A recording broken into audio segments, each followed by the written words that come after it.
এই ভেজাল ভোটার বা ভুতুরে ভোটার যাদেরকে বলা হচ্ছে, সেখানে দেখা যাচ্ছে একই এপিক কার্ড কিন্তু দুজন ভোটারের নাম পাওয়া যাচ্ছে। এই তথ্য নিউজ রুম থেকে তুলে ধরবেন আমাদের প্রতিনিধি সব্যসাচী চক্রবর্তী। সব্যসাচী, কিভাবে হচ্ছে এই ভুতুরে বা জাল ভোটার যাদেরকে বলা হচ্ছে, এই কর্মকাণ্ড হচ্ছে কি করে? দেখো আজকে মুখ্যমন্ত্রী মমতা বন্দ্যোপাধ্যায় বেশ কয়েকটা তালিকা সামনে এনেছেন এবং সেই তালিকা ধরে ধরে দেখিয়ে দিয়েছেন যে কোথায় সমস্যা। একেবারে সরাসরি সেই তালিকা দেখাই। দেখো, ভোটার হেল্পলাইন বলে একটা অ্যাপ আছে। এই অ্যাপ খুবই উপকারী। এই ভোটার হেল্পলাইন থেকে তুমি যাবতীয় তোমার আমার যদি এপিক নাম্বার জানা থাকে সমস্ত ডিটেল পেতে পারো। ভোট দেওয়ার আগে এই ভোটার হেল্পলাইন থেকে তোমার ভোটার কার্ডও ডাউনলোড করতে পারো। সেই ভোটার হেল্পলাইনে যদি আমি নির্দিষ্ট এপিক নাম্বার, যেটা মুখ্যমন্ত্রী মমতা বন্দ্যোপাধ্যায় দেখিয়েছেন, সেই এপিক নাম্বার যদি আমি দেখি, অবভিয়াসলি এপিক নাম্বার পুরোটা আমরা শো করতে পারবো না, কারণ ব্যক্তিগত নিরাপত্তার স্বার্থে। এই জায়গায় দাঁড়িয়ে একই এপিক নাম্বারে দুটো নাম, একই এপিক নাম্বার দুজনেরই, এটা কিভাবে হয়? একই আধার কার্ডে দুজনের নাম হয়, ঠিক দেখুন, একই এপিক নাম্বার। একজনের নাম হচ্ছে আয়ুব খান পাঠান, বয়স 60, মেল। আর বাবুভাই পাঠান তার বাবার নাম। দানি লিমদা, আহমেদাবাদ ওয়েস্ট কনস্টিটিউয়েন্সি।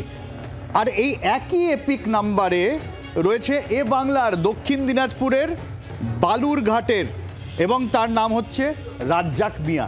এটা কিভাবে সম্ভব হলো? একই এপিক নাম্বারে এই ভোটার হেল্পলাইনে যদি দেওয়া যায়। আমি এবারে আরও একটি এপিক কার্ড, সেটা আরও অন্যরকম। সেখানে ছেলে আলাদা, মেয়ে একই রকম এপিক নাম্বারে। রিম্পি, তার এপিক নাম্বার, এবং গোলাম মাসুম, তার এপিক নাম্বার একই। একজনের বাড়ি হচ্ছে মুর্শিদাবাদে, আর একজন এই রিম্পি যার নাম, তার হচ্ছে হরিয়ানা।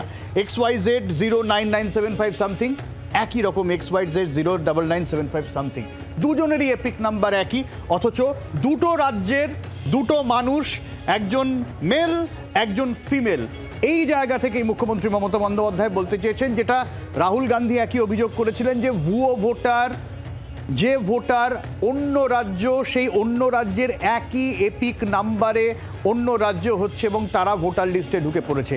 একই এপিক নাম্বারে দুজনের দুই রাজ্যের নাম কিভাবে হয় তা নিয়ে কিন্তু প্রশ্ন উঠেছে।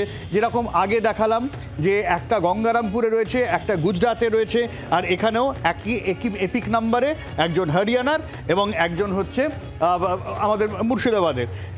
এই জায়গা থেকে মুখ্যমন্ত্রী মমতা বন্দ্যোপাধ্যায় যে প্রশ্নটা এবং খুঁজে বার করার কথা বলেছেন, যে কোথায় কোথায় একই এপিক নাম্বারে অন্যান্য রাজ্যের ভোটার তারা রয়েছেন, সেটা খুঁজে বার করতে হবে। এবং তিনি নির্দিষ্ট করে দিয়েছেন হরিয়ানা এবং গুজরাট, এই দুই জায়গার এই এপিক নাম্বার রাজ্যে ভোটার তালিকায় ঢুকে পড়েছেন।